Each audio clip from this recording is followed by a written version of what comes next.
আসসালামু আলাইকুম। আশা করি সবাই ভালো আছেন, আমরাও ভালো আছি। আজ আবারও একটা নতুন রেসিপি নিয়ে আপনাদের মাঝে হাজির হলাম। আজকে আমি রান্না করব ডিমের কোরমা।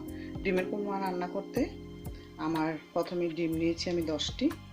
তারপরে আপনাদের মশলা লাগছে, ধনিয়া বাটা নিয়েছি আমি হাফ টেবিল চামচ, আদা বাটা 1 টেবিল চামচ, জিরা বাটা 1 টেবিল চামচ, পরিমাণ মতো লবণ, তেজপাতা নিয়েছি 2টা এবং দারচিনি, এলাচি। পেঁয়াজ নিয়েছি আমি কুচি করা এখানে। তারপরে আপনার 250 গ্রাম লিকুইড দুধ। এই কোরমাটা রান্না করতে আমি দুধ ব্যবহার করছি। তাহলে চলুন আমরা রান্নাটা শুরু করি। আমি চুলা ধরে নিয়েছি, একটি ফ্রাই প্যান বসেছি। এখন আমি ডিমগুলো ভাজার জন্য পরিমাণ মতো তেল দিয়ে দিব।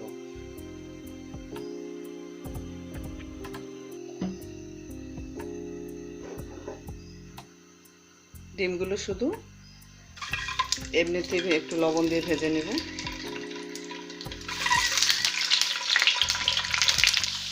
বেশি একটা ভাজবো না, ডিমগুলো হালকা একটু ব্রাউন কালার করে নেব।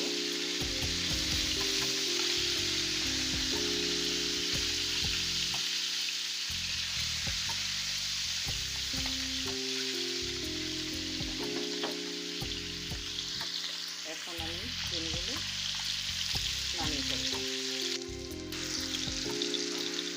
এবার আমি পেঁয়াজ দিয়ে দিলাম। এখন পেঁয়াজগুলো আমি হালকা একটু ভেজে নেব, বাদামি কালার করব না, একটু শুধু ভাজবো।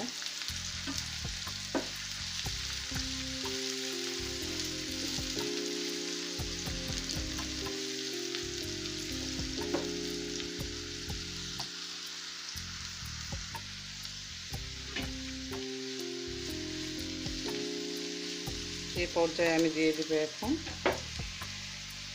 দারচিনি, এলাচিগুলো 4-5টা দারচিনি এবং সাথে দিয়ে দেব তেজপাতা।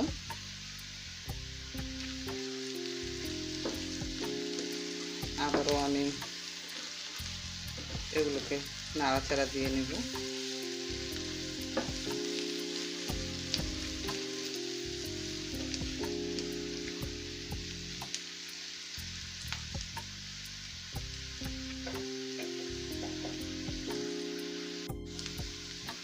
আমার পেঁয়াজগুলো একটু ভাজা হয়ে আসছে। এ পর্যায়ে আমি দিয়ে দেব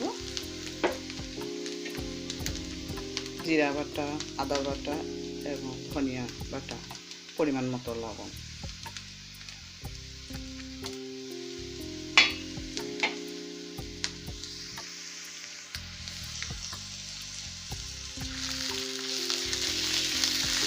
একটু নাড়াচাড়া দিয়ে নেব।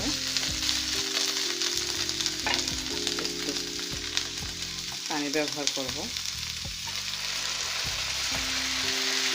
মশলাটা কষানোর জন্য।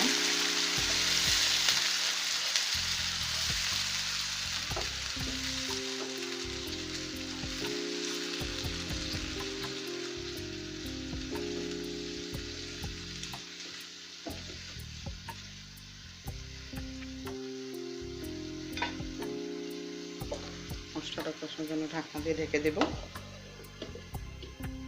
মিনিট 2 আমি মশলাটা কষাবো। আমি 2 মিনিট পর ফিরে আসলাম।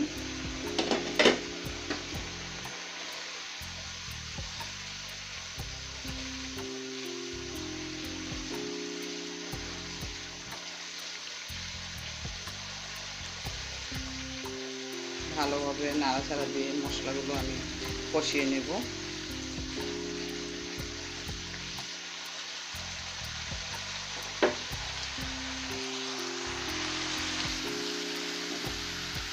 মশলাটা কষানো হয়ে আসছে।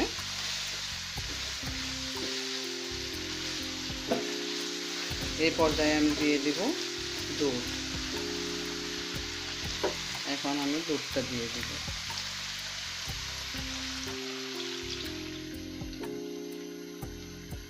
আমি এখানে 250 গ্রামের মতো দুধ ব্যবহার করেছি।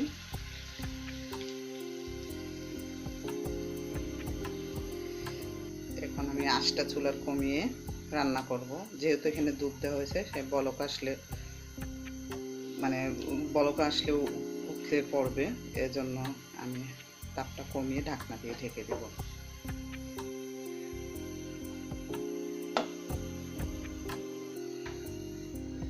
আমি 3 মিনিট অপেক্ষা করব।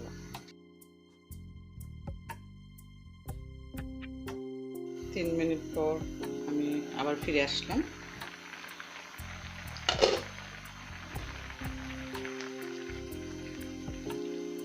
এখন আমি ভেজে রাখা ডিমগুলো দিয়ে দেব।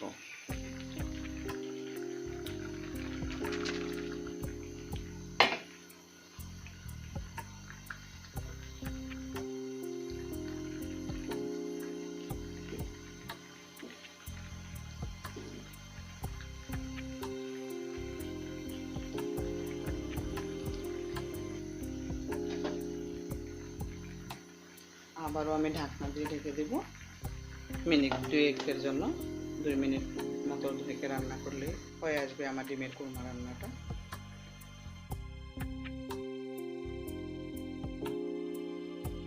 আমি 2 মিনিট পর ফিরে আসলাম। এই অবস্থায় এই যে আমার রান্নাটা শেষ। দেখেন মাখা মাখা হয়ে গেছে যে আমার ডিমের ইয়েটা, কুরমাটা। ঠান্ডা হয়ে আসলে আরও ঘন হয়ে আসবে, তাই এই পর্যায়ে এখন আমি নামিয়ে ফেলবো। এখন পরিবেশনের পালা।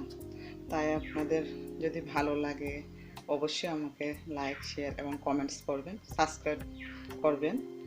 এই আশা রেখে আজকের মতো এখানেই বিদায় নিচ্ছি। আল্লাহ হাফেজ।